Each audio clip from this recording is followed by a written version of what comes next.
Hello बच्चों, जय हिंद। आज हमारा लेक्चर होगा बच्चों 11th का, फर्स्ट ईयर का। और ये फर्स्ट ईयर के साथ साथ बच्चों IERT के स्टूडेंट जो पेपर देने जा रहे हैं और साथ ही साथ बच्चों जेई और नेट के लिए तो बहुत ही ज़्यादा इम्पोर्टेंट होगा। वो होगा बच्चों, हमारा सीरीज चल रहा है एटॉमिक स्ट्रक्चर। बच्चों एटॉमिक स्ट्रक्चर में आज मैं पढ़ाने वाला हूँ बच्चों, मैं बोर एटॉमिक मॉडल तक पढ़ा, रदरफोर्ड के एटॉमिक मॉडल तक तो हो चुका था बच्चों। अब हम बोर का एटॉमिक मॉडल पढ़ेंगे, उसके आगे का। और यहीं पर बच्चों क्लासिकल एटॉमिक मॉडल जो पुराना मॉडल है वो समाप्त हो जाता है, फिर पिक्चर में आएगा बच्चों मॉडर्न। ठीक है, तो आज मैं इसको ख़त्म कर दे रहा हूँ बच्चों। ठीक है, तो आज हम शुरू करने वाले हैं बच्चों बोर एटॉमिक मॉडल। अब जरा ध्यान से सुनना बच्चों, बोर एटॉमिक मॉडल कोई नया मॉडल नहीं है बच्चों। इन्होंने जो रदरफोर्ड का एटॉमिक मॉडल था जिसमें जो कमियां थी बच्चों, उसको दूर करके इसने अपना मॉडल तैयार किया जिसे कहते हैं बच्चों बोर एटॉमिक मॉडल। अब ये इनकी कमियां क्या थी, रदरफोर्ड के एटॉमिक मॉडल कमियां क्या थी? इलेक्ट्रोडायनेमिक थ्योरी के अनुसार जो मैक्सवेल ने दिया था बच्चों, उसके अनुसार जब भी कोई चार्ज पार्टिकल किसी न्यूक्लियस के चारों ओर अर्थात इलेक्ट्रॉन घूम रहा है बच्चों, तो अपनी एनर्जी को लगातार वो रेडिएट करता है, जिसके कारण उसकी एनर्जी घटती है। और जैसे एनर्जी बच्चों घटेगी तो वो न्यूक्लियस के पास आता रहेगा और अट्रैक्शन फोर्स से वो जंप कर जाता है और फिर प्रोटॉन से कंबाइन करके न्यूट्रॉन में कन्वर्ट होता है। लेकिन ऐसा होता नहीं बच्चों, पहला कमी थी। दूसरा उन्होंने बताया था बच्चों, जब कोई भी इलेक्ट्रॉन बच्चों न्यूक्लियस के चारों ओर घूमता है तो इसमें वो एक निश्चित ऑर्बिट में घूमता है। अब इस ऑर्बिट में कुल कितने इलेक्ट्रॉन होंगे, इसका अर्थात इलेक्ट्रॉनिक विन्यास का इन्होंने जिक्र भी नहीं किया है बच्चों। तीसरी सबसे बड़ी रदरफोर्ड कमियां क्या थी कि जब किसी एटम को बच्चों एनर्जी दी जाती है तो वो इलेक्ट्रोमैग्नेटिक वेव, विद्युत चुंबकीय तरंग, जैसे प्रकाश है और रेडियो वेव्स हैं, ठीक है, गामा रेज हैं, इसका जो है वो रेडिएशन करता है। परावैंगनिक किरणें हैं, इसका रेडिएशन करता है बच्चों। आखिर ये क्यों करता है, इसका भी एक्सप्लेनेशन नहीं दिया गया बच्चों। तो रदरफोर्ड का मॉडल और बोर का मॉडल एक ही है बच्चों, केवल कमियों को इन्होंने दूर किया है। तो उन्होंने बोर का एटॉमिक मॉडल बच्चों चूंकि रदरफोर्ड के एटॉमिक मॉडल पर ही है, तो रदरफोर्ड का एटॉमिक मॉडल क्या कहता था, बीच में बच्चों न्यूक्लियस होता है जो पॉजिटिव, जिसमें प्रोटॉन और न्यूट्रॉन भरे होते हैं, ऑर्बिट में इलेक्ट्रॉन चक्कर लगाते हैं, यही तो प्लेनेटरी मॉडल है बच्चों। ठीक है, अब कितने इलेक्ट्रॉन किस ऑर्बिट में होंगे? अब जैसे जैसे हम दूर चले जाते हैं बच्चों, इलेक्ट्रॉन की एनर्जी बढ़ती चली जाती है। ठीक है, तो ये ऐसे क्यों होता है? तो इसकी कमियों को दूर करके अब पहली कमी देखो बच्चों। तो इन्होंने पहली बात तो बच्चों ये based on Planck quantum theory, ध्यान रहे बच्चों, प्लांक्स क्वांटम थ्योरी के आधार पर है। अभी क्या होता है उसको आगे आपको चल पढ़ना बच्चों। प्लांक क्वांटम थ्योरी है। अब प्लांक क्वांटम थ्योरी क्या कहती है बच्चों, कोई भी इलेक्ट्रोमैग्नेटिक वेव होती है बच्चों, विद्युत चुंबकीय तरंग, इलेक्ट्रोमैग्नेटिक वेव, विद्युत चुंबकीय तरंग, ठीक है, इसकी जो एनर्जी होती है बच्चों एज ए क्वांटा के रूप में होती है। किस रूप में होती है? क्वांटा। इसी को हम फोटोन भी कहते हैं। क्वांटा या फोटोन क्या होते हैं बच्चों? ये एनर्जी के बंडल होते हैं। ये होते हैं बच्चों बंडल ऑफ एनर्जी, ये एनर्जी के बंडल होते हैं। जैसे बच्चे लोग जानते हैं कि जो कॉइन्स होता है बच्चों, कॉइन्स की जो वैल्यू होती है वो निश्चित होती है। अब कॉइन्स भी कई तरह के होते हैं, 1 रुपया, 2 रुपया, 5 रुपया, 10 रुपया, 20 रुपया, ऐसे तो उनकी हर की वैल्यू होती है बच्चों। ऐसे किसी जो फोटॉन या क्वांटा होता है बच्चों, एनर्जी के पैकेज होते हैं, उसमें मास नहीं होता, वॉल्यूम नहीं होता, केवल एनर्जी के पैकेज होते हैं। अब इनकी एनर्जी अलग अलग होती है बच्चों, क्वांटा की एनर्जी अलग अलग होती है लेकिन निश्चित वैल्यू होती है। जैसे 1 रुपये सिक्का अलग है, 2 रुपये का सिक्का अलग है, 5 रुपये का सिक्का अलग है, तो इनकी वैल्यू बच्चों अलग अलग है। सवाल ये उठता है बच्चों, जब भी कोई भी इलेक्ट्रोमैग्नेटिक वेव का रेडिएशन करता है बच्चों, जैसे सन है, सन ये लाइट का रेडिएशन करता है बच्चों। यहाँ पर जो लाइट है बच्चों एक प्रकार की क्या है? इलेक्ट्रोमैग्नेटिक वेव है, विद्युत चुंबकीय तरंग है। अब यहाँ पर बच्चों ये क्या करता है? छोटी छोटी ऊर्जा के बंडल को बाहर निकालता है और यही बच्चों आपके ऊर्जा के बंडल फोटॉन हैं। और इसकी जो एनर्जी होती है बच्चों वो होती है hc/λ और यही h न्यू के बराबर होती है। अब किसी फोटॉन की एनर्जी को बच्चों इस रूप से इंडिकेट किया जाता है। चूंकि प्रकाश एक प्रकार की लाइट है बच्चों, तो h जो है वो है बच्चों प्लांक्स कांस्टेंट है। क्या है? प्लांक कांस्टेंट है। इस फार्मूले में बच्चों जो h है प्लांक कांस्टेंट है। c तो सभी बच्चे जानते हैं, वो स्पीड है बच्चों, स्पीड ऑफ लाइट। ये प्रकाश की बच्चों चाल है। और प्लैंक कांस्टेंट की वैल्यू बच्चों 6.62 इंटू 10 पावर माइनस 24 इतना जूल इंटू सेकेंड होता है बच्चों। ठीक है, अब इसी को अर्ग में बदलो, इतना अर्ग अर्ग है बच्चों। अब इसी को जूल में बदलोगे तो आपका आएगा बच्चों जूल में वैल्यू 6.62 इंटू 10 पावर, ये आपका 31 इतना बच्चों जूल इंटू सेकेंड आता है। तो ये आपको दिया रहता है बच्चों, आपको पढ़ने की जरूरत नहीं है। और यहाँ पर जो लैम्डा है बच्चों वो वेव लेंथ है बच्चों, वेवलेंथ ऑफ फोटोन, फोटोन का वेवलेंथ है। ठीक है, और सभी बच्चों को पता है कि जब इस प्रकार से वेव चलती है बच्चों तो दो क्रिस्टलों के बीच की दूरी को ही क्या कहते हैं, बोलो, वेव लेंथ। और यहाँ पर जो म्यू मैंने लिखा है बच्चों वो है आपका फ्रीक्वेंसी, फ्रीक्वेंसी है बच्चों, ये फ्रीक्वेंसी है। अर्थात बच्चों जिसका लैम्डा, ये तो कांस्टेंट है बच्चों और ये भी कांस्टेंट है, अर्थात इसकी जो फोटोन की एनर्जी होती है बच्चों इनवर्सली प्रोपोर्शनल लैम्डा और ये डायरेक्टली प्रोपोर्शनल फ्रीक्वेंसी की होती है। अर्थात जिस इलेक्ट्रोमैग्नेटिक वेव का वेवलेंथ बच्चों जितना अधिक होगा एनर्जी उतनी ही कम होती है, याद रखिएगा। और इसके बाद फिर फ्रीक्वेंसी जैसे ज़्यादा होगी बच्चों उसकी एनर्जी भी क्या होगी, बहुत ज़्यादा होती है। ठीक है, तो ये प्लांक का क्वांटम थ्योरी है बच्चों। अब इस पर उन्होंने कैसे इसका एक्सप्लेनेशन किया है उसको मैं देखता हूं बच्चों। ठीक है, तो इसको आप ले लीजिए बच्चों, इसके बाद आगे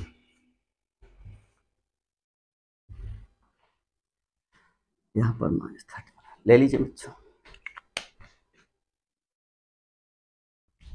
चलो बच्चों, जब एनर्जी बच्चों फोटोन की क्वांटा के रूप में होती है तो क्या इससे एनर्जी निकाल सकते हो क्या? बिल्कुल नहीं बच्चों। इसको एनर्जी में डाल सकते हो क्या? नहीं बच्चों। तो जब उन्होंने क्या कहा कि जब इलेक्ट्रॉन बच्चों न्यूक्लियस के चारों ओर घूम रहे हैं तो इलेक्ट्रॉन की जो एनर्जी होती है बच्चों, ध्यान रहे, इस फोटोन से एनर्जी बच्चों do not radiate, do not radiate, इससे बाहर इसको नहीं निकाला जा सकता है और न ही ये एनर्जी को क्या करता है बच्चों, एब्सॉर्ब करता है। और इसकी एनर्जी हर समय क्या होती है बच्चों, कांस्टेंट होती है। अर्थात फोटोन से न तो एनर्जी आप बाहर निकाल सकते हैं, ठीक है, रिमूव कर सकते हैं, ना उसमें डाल सकते हैं बच्चों। इसकी एनर्जी बिल्कुल फिक्स होती है जो लैम्डा है फ्रीक्वेंसी पर डिपेंड करती है, याद रखिएगा बच्चों।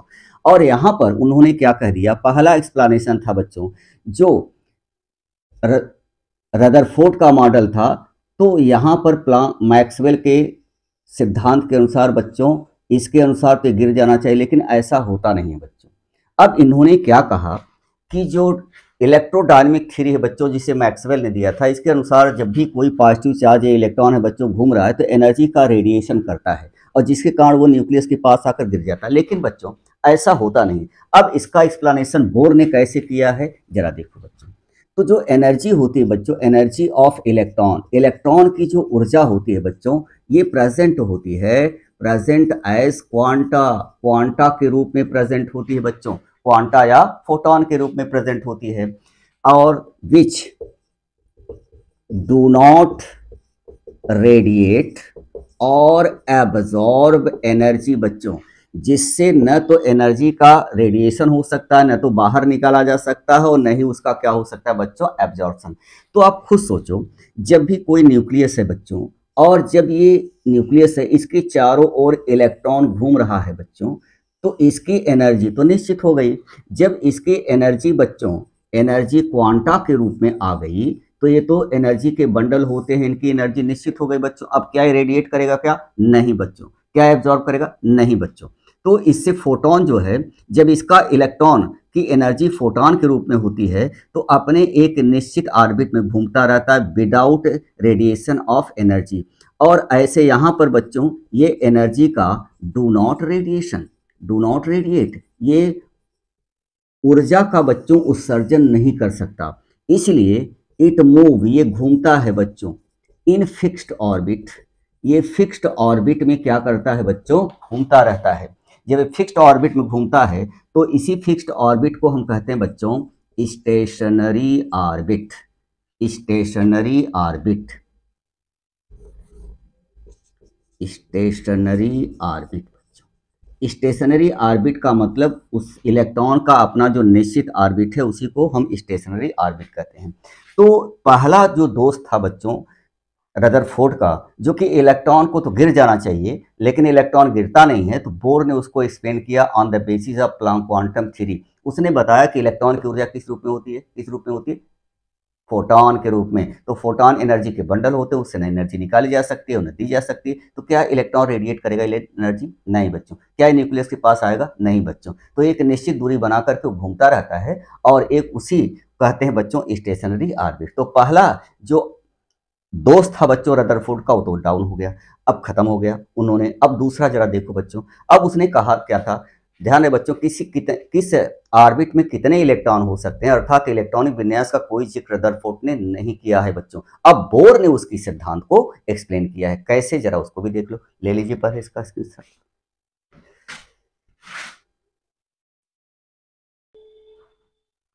चलो बच्चों, अब दूसरे पॉइंट जो एक्सेप्शन केस था बच्चों, मतलब सॉरी, जो वहां पर जो डिफेक्ट था बच्चों रदरफोर्ड का, दूसरा क्या था? दूसरा ये था कि किसमें कितने इलेक्ट्रॉन होंगे बच्चों। इसकी व्याख्या उन्होंने नहीं किया है बच्चों। इसकी व्याख्या इन्होंने कहा कि इसमें इस ऑर्बिट में इतने इलेक्ट्रॉन हो सकते हैं। ऑर्बिट की संख्या कहाँ से कहाँ तक होती है बच्चों? एक से लेकर के अनंत तक होती है, परंतु एन का मान कभी शून्य नहीं होता बच्चों। ठीक है, तो एन की जो वैल्यू होती है उसे के एल एम एन आदि अक्षरों से बनाया जाता है। ये स्टेशनरी ऑर्बिट है बच्चों, ये स्टेशनरी ऑर्बिट 1 2 3 या K L M N O P Q R S ऐसे ऐसे दिखाया जाता है बच्चों। अब जो एन है इसकी वैल्यू एक से लेकर के इनफाइनाइट तक होती है बच्चों। ध्यान है बच्चों, बहुत से टीचर कहते हैं इनफाइनाइट का मतलब अनंत। नहीं बच्चों, इनफाइनाइट का मतलब जहां इसका डिस्टेंस है बच्चों वो 10⁻⁻10 मीटर के परास में ही है। तो जब हम इतना एटम के लिए बच्चों इतनी दूरी से ज़्यादा दूरी इनफाइनाइट हो जाती है। याद रखिएगा, इनफाइनाइट का मतलब नहीं कि ब्रह्मांड के इस सिरे से उस सिरे तक, यहाँ इसके लिए इनफाइनाइट इतना ही हो जाता है बच्चों। ठीक है, और इसका मान एन का मान कभी भी बच्चों शून्य नहीं होता। याद रखिएगा, एन का मान 1 से इनफाइनाइट तक होता है, लेकिन एन का जहाँ इनफाइनाइट बच्चों इससे लिमिट है, और इसका मतलब है 10⁻10 मीटर जो एटम का साइज है बच्चों। दूसरा इन्होंने क्या कहा था बच्चों, जो मैक्सिमम इलेक्ट्रॉन होते हैं, maximum electron in any orbit वो होते हैं बच्चों 2n² के अनुसार, जहां n क्या है बच्चों?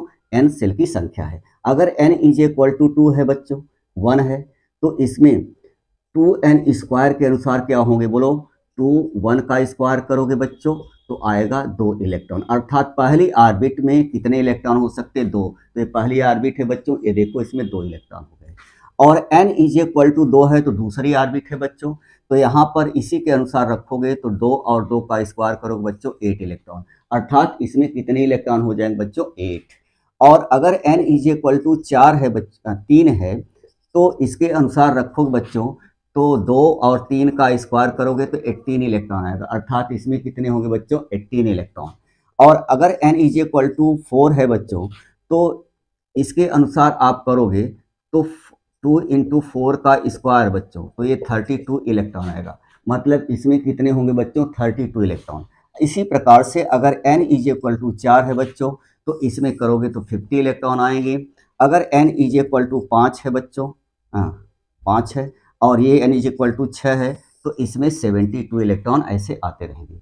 तो यहाँ पर उन्होंने बताया इसी ऑर्बिट में, स्टेशनरी ऑर्बिट में बच्चों मैक्सिमम इलेक्ट्रॉन की संख्या कितनी हो सकती है? 2n² के बराबर, 2n²। उसने बताया। अब सवाल आपके मन में उठ रहा होगा बच्चों कि आखिर 2n² को क्यों ऐसे मानिए और ज़्यादा क्यों नहीं हो सकते? तो उन्होंने इलेक्ट्रॉन के को क्वांटनाइज्ड कर दिया बच्चों।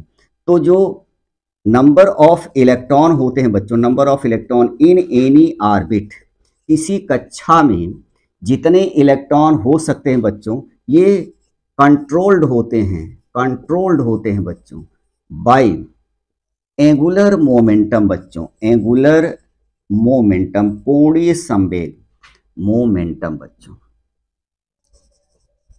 जिसे हम पी से लिख रहे हैं। तो अगर मैं आपसे कहूं बच्चों किस ऑर्बिट में कितने इलेक्ट्रॉन हैं, इसका कंट्रोल कौन करता है, तो आप कहेंगे एंगुलर मोमेंटम। अब बोर ने क्या किया था बच्चों? एंगुलर मोमेंटम को क्वांटनाइज्ड कर दिया, इसे क्वांटम थ्योरी से जोड़ दिया। अर्थात जब भी कोई इलेक्ट्रॉन है बच्चों, जैसे चलो देखो ये है बच्चों, और इसकी यहाँ से यहाँ तक दूरी रेडियस r है, और ये इलेक्ट्रॉन है बच्चों, और इस पर हम टेंजेंटियल ड्रॉ करेंगे तो v है, ठीक है, और मान लेते हैं इसका मास m है बच्चों, तो ये एंगुलर मोमेंटम कोणीय संवेग बच्चों, एंगुलर मोमेंटम जिसे हिंदी में कहते हैं कोणीय संवेग, P इज इक्वल टू, ये आपका होता है बच्चों mvr, अर्थात मास, वेलोसिटी और रेडियस का प्रोडक्ट एंगुलर मोमेंटम कहलाता है। और जब उन्होंने क्वांटनाइज किया तो इसकी वैल्यू कांस्टेंट आई बच्चों NH/2π की। अब जरा चेक करो बच्चों, n का मान अगर हम, ये तो कांस्टेंट है बच्चों, अर्थात एंगुलर मोमेंटम n पर डिपेंड करता है बच्चों, और ये तो एच प्लॉन्क का 2π कांस्टेंट है बच्चों। तो एंगुलर मोमेंटम जिसका सेम होगा बच्चों, नंबर भी क्या होगी, उस ऑर्बिट में इलेक्ट्रॉनों की संख्या भी क्या होगी, सेम होगी बच्चों। तो इसका मतलब ये निकला कि विच इलेक्ट्रॉन, ऐसे इलेक्ट्रॉन बच्चों have same angular momentum same in n बच्चों, उनका कक्षा या ऑर्बिट या सेल भी क्या होगी, समान होगी बच्चों, सेम इन ऑर्बिट बच्चों, एक ही ऑर्बिट में होगा। तो जिनका एंगुलर मोमेंटम सेम, तो एंगुलर मोमेंटम सेम है तो उसकी ऑर्बिट में, उसमें जो इलेक्ट्रॉन की ऑर्बिट होगी वो से भी सेम होगी बच्चों। अब जैसे देखो, जैसे जैसे बच्चों हमने सभी एटम, किसी एटम में मान लेते हैं कई इलेक्ट्रॉन हैं बच्चों, तो उन्होंने किया क्या, जब सबका एंगुलर मोमेंटम निकाला तो देखा दो इलेक्ट्रॉनों का एंगुलर मोमेंटम बच्चों सेम है और सबसे कम है, तो दो इलेक्ट्रॉन को इन्होंने पहली ऑर्बिट में रख दिया।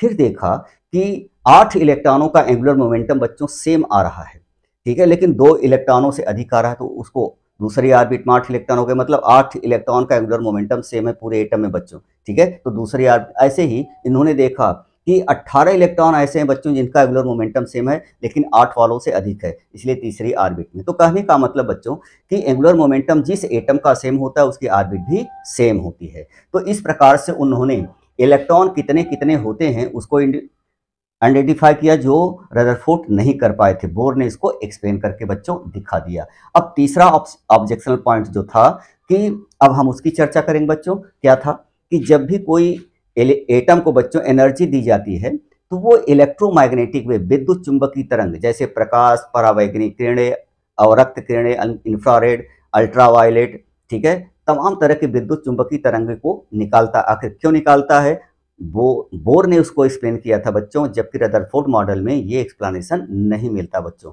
तो चलिए इसका फटाफट स्क्रीनशॉट ले लो बच्चों, इसके बाद आगे बढ़ ले लीजिए।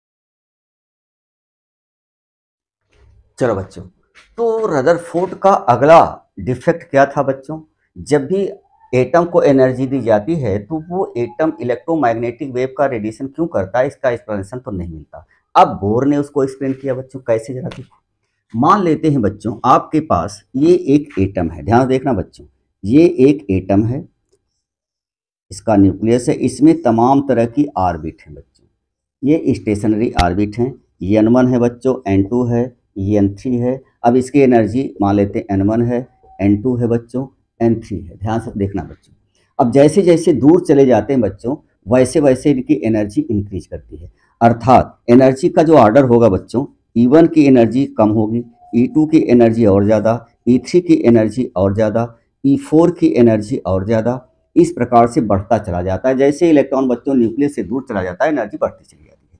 अब मान लेते हैं बच्चों इस एटम को हमने एनर्जी सप्लाई किया एज ए हीट के रूप में, तो जैसे ही इसको एनर्जी सप्लाई किया बच्चों, तो कम एनर्जी का जो इलेक्ट्रॉन होगा इस एनर्जी को क्वांटा के रूप में एब्जॉर्ब करना शुरू करेगा। इसकी एक निश्चित क्वांटा की एनर्जी थी बच्चों, अब क्या करेगा ये इलेक्ट्रॉन एक क्वांटा, दो क्वांटा, तीन क्वांटा ऐसे सिक्के के रूप में एब्जॉर्ब करेगा और अपनी एनर्जी को बढ़ाता चला जाएगा। और जैसे इसकी एनर्जी बच्चों n = 2 के बराबर हो गई, ये इसमें आकर के कूद जाता है। अब इस इलेक्ट्रॉन जो यहाँ पर कूदा है बच्चों, इसे एक नाम देते हैं एक्साइटेड स्टेट बच्चों। एक्साइटेड स्टेट का मतलब क्या होता है, जब एक इलेक्ट्रॉन लोअर ऑर्बिट से हायर ऑर्बिट में एनर्जी को एब्जॉर्ब करके कूद गया है और ये केवल 10⁻⁸ सेकंड तक ही रहता है बच्चों, जिसे कहते हैं एक्साइटेड टाइम बच्चों। एक्साइटेड टाइम क्या होता है, एक्साइटेड टाइम जो है यहाँ तक यहाँ पर ठहरता है बच्चों। अब जब ये बाहर जाता है बच्चों, लोअर टू हायर ऑर्बिट में कूदता है, अर्थात लो एनर्जी से हाई एनर्जी में कूदता है, तो बच्चों ध्यान से सुनिएगा, ये एनर्जी का एब्जॉर्प्शन करता है बच्चों। तो क्वेश्चन बहुत आता है, जब भी electron lower to higher orbit में कूदता है तो एनर्जी का क्या करता है बच्चों, एब्जॉर्प्शन करता है। और जैसे ही आता है 10⁻⁸ सेकंड तक रहता है, फिर क्या करेगा बच्चों, ये एनर्जी को इलेक्ट्रोमैग्नेटिक के रूप में रेडिएट करके अपने वापस फिर स्टेशनरी ऑर्बिट में लौट आता है। जब भी कोई इलेक्ट्रॉन बच्चों higher to lower energy level में कूदता है, तो ये एनर्जी का क्या करता है बच्चों, रेडिएशन, उत्सर्जन। और ये रेडिएशन होता है बच्चों ऐसे इलेक्ट्रोमैग्नेटिक वेव, विद्युत चुंबकीय तरंगे, जैसे लाइट के रूप में हो सकती है बच्चों, इंफ्रारेड के रूप में हो सकती है, अल्ट्रावायलेट रे के रूप में हो सकती है, यूवी जिसे कहते हैं बच्चों, रेडियो वेव्स के रूप में हो सकती हैं, रेडियो वेव्स जो होती हैं बच्चों, या एक्सरेज के रूप में हो सकती है, किसी रूप में भी हो सकती है बच्चों, जो कि इलेक्ट्रोमैग्नेटिक वेव होती है। ठीक है, तो इसने, अगर मैं आपसे कहूं बच्चों ये एनर्जी का कितना एब्जॉर्प्शन किया है, तो ध्यान रहे बच्चों, डेल्टा ई ये जो है बच्चों एब्जॉर्ब एनर्जी होती है, और यही जो होती है, जितना एब्जॉर्ब किया बच्चों उतने तो रेडिएट करता है, तो यही एनर्जी रेडिएट के बराबर होती है। और चूंकि इलेक्ट्रोमैग्नेटिक वेव है बच्चों, तो इसका वेवलेंथ भी होगा, तो उन्होंने पाया इसकी एनर्जी जो होती है बच्चों वो hc/λ के बराबर होती है, क्वांटनाइज कर दिया बच्चों, और यही इज इक्वल टू किसके बराबर होती है, h न्यू के बराबर होती है। अर्थात बच्चों ये एब्जॉर्ब, किसी भी एटम द्वारा एब्जॉर्ब या रेडिएट एनर्जी की वैल्यू आ गई बच्चों। अगर पहली ऑर्बिट की एनर्जी मालूम है तो आप निकाल सकते हैं बच्चों। तो इस प्रकार से इन्होंने इसका भी एक्सप्लेनेशन बच्चों कर दिया कि इसके अनुसार जब भी किसी एटम को एनर्जी दी जाती है बच्चों, तो एटम क्या करता है, एनर्जी का क्वांटा के रूप में इलेक्ट्रॉन, लोअर ऑर्बिट का इलेक्ट्रॉन क्वांटा के रूप में एनर्जी को एब्जॉर्ब करता है, और ये अपने एनर्जी को बढ़ाता है, और जैसे दूसरे लेवल पहुंचता है, तीसरे लेवल पहुंचता है, उसमें कूद जाता है, तो उसे कहते हैं बच्चों एक्साइटेड स्टेट, तो उत्तेजन अवस्था। तो इलेक्ट्रॉन के उत्तेजन अवस्था का मतलब क्या होता है, लोअर टू हायर में कूद गया है, और वो हायर में केवल बच्चों 10⁻⁸ सेकंड तक रहता है। फिर जितनी एनर्जी का इसने एब्जॉर्ब किया उतनी एनर्जी को रेडिएट करके अपने ओरिजिनल या स्टेशनरी ऑर्बिट में लौट आता है बच्चों। और एनर्जी का एब्जॉर्प्शन क्या होता है कि हम इसमें बच्चों, अब इसको आप ऐसे भी लिख सकते हो बच्चों, और यही बराबर आपका आ गया बच्चों E2 - E1 के बराबर। ये देखो, ठीक है, तो यहाँ से एनर्जी कितनी थी, इसमें से घटा दोगे बच्चों तो कितनी एनर्जी एब्जॉर्ब हुई है, कितनी रेडिएट हुई है, इसका मान निकल आता है बच्चों। तो इन्होंने कहा कि जब भी एब्जॉर्ब करता है बच्चों तो ये लोअर टू हायर में कूद जाता है, और फिर उतने एनर्जी का जिसने एब्जॉर्ब किया उतना रेडिएट करके अपने घर वापस अर्थात स्टेशनरी ऑर्बिट में लौट आता है। जब लौटता है तो इलेक्ट्रोमैग्नेटिक वेव का रेडिएशन करता है, और उसकी एनर्जी, एब्जॉर्ब एनर्जी हम जितना होती है बच्चों, रेडिएट और एब्जॉर्ब दोनों बराबर होती है, और इसका वेवलेंथ, और इससे हम इस फार्मूले से निकाल सकते हैं बच्चों। तो ये तो रहा बच्चों। इसके बाद हम इसके कमियों को देख लेते हैं बच्चों। फिर कितनी एनर्जी किस ऑर्बिट की है बच्चों, तो ऑर्बिट की एनर्जी, ऑर्बिट की रेडियस, ऑर्बिट की वेलोसिटी इलेक्ट्रॉनों की, उसको मैं अलग ही लेक्चर में लूंगा बच्चों। ठीक है, यहाँ पर केवल बोर मॉडल चल रहा है। अब बोर ने एनर्जी का कैलकुलेशन किया है बच्चों, ये पहली ऑर्बिट, दूसरी और तीसरी ऑर्बिट के रेडियस का भी कैलकुलेशन किया है। इसमें जो इलेक्ट्रॉन होते मूव करते हैं उसके वेलोसिटी का भी कैलकुलेशन किया है बच्चों। तो इसको हम एक अलग वीडियो में आपको बनाएंगे बच्चों, उस पर न्यूमेरिकल भी होगा, तो ले लीजिए इसका।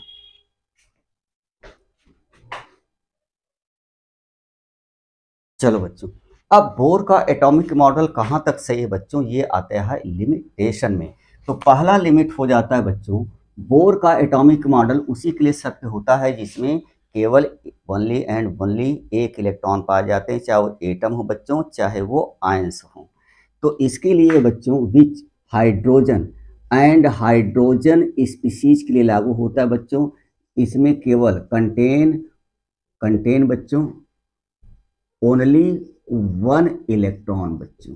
तो केवल एक इलेक्ट्रॉन जिस स्पीसीज में होती है बच्चों उसी के लागू होता है, वो है हाइड्रोजन। तो हाइड्रोजन बच्चों एक इलेक्ट्रॉन होता है। लिथियम प्लस प्लस आप देखिए, हीलियम डबल प्लस है बच्चों, बेरिलियम ट्रिपल प्लस है। ठीक है, तो इसमें सब में बच्चों एक इलेक्ट्रॉन है। ये हाइड्रोजन के बच्चों स्पीसीज कहलाती है जाति, और ये हाइड्रोजन, इसी के लिए बोर एटॉमिक मॉडल होता है, क्योंकि इसके लिए बच्चों ये हाइड्रोजन स्पेक्ट्रम की व्याख्या कर देता है। इसके लिए हाइड्रोजन, आगे हम आपको बताएं बच्चों हाइड्रोजन स्पेक्ट्रम क्या होता है। स्पेक्ट्रम इससे बच्चों एक्सप्लेन हो जाता है, लेकिन ध्यान रहे बच्चों, अगर इससे ज़्यादा इलेक्ट्रॉन है, मोर देन 2 इलेक्ट्रॉन, अगर 2 इलेक्ट्रॉन से ज़्यादा है तो इट डू नॉट एक्सप्लेन बच्चों, डू नॉट एक्सप्लेन क्या, हाइड्रोजन स्पेक्ट्रम बच्चों, हाइड्रोजन स्पेक्ट्रम की व्याख्या नहीं कर पाता। ठीक है, ये केवल एक इलेक्ट्रॉन होगा तो उसकी व्याख्या तो कर लेता है बच्चों, लेकिन जब अधिक इलेक्ट्रॉन होते हैं तो इसकी व्याख्या नहीं कर पाता। ये सबसे बड़ी कमी है बच्चों। तो नेक्स्ट और दूसरी बात है बच्चों, दूसरा ये है बच्चों कि यहाँ पर उन्होंने एक निश्चित ऑर्बिट माना है जो रेडियस निश्चित है बच्चों, अर्थात पोजीशन ऑफ इलेक्ट्रॉन न्यूक्लियस के प्रति हर समय कांस्टेंट होता है बच्चों, ऐसा नहीं है। हाइजेनबर्ग का अनसर्टेनिटी प्रिंसिपल अगर ये कहता है बच्चों, तो हाइजेनबर्ग का अनसर्टेनिटी प्रिंसिपल क्या है बच्चों कि वो वेव की तरह चलता है। तो हाइजेनबर्ग का आगे हम आपको बताएंगे बच्चों अनसर्टेनिटी प्रिंसिपल क्या है। ठीक है, मॉडर्न में तो आप देखेंगे हाइजेनबर्ग का और डी ब्रोगली का वेव इक्वेशन का पालन नहीं करता बच्चों। तो ये जो हाइजेनबर्ग है बच्चों, Heisenberg and de Broglie equation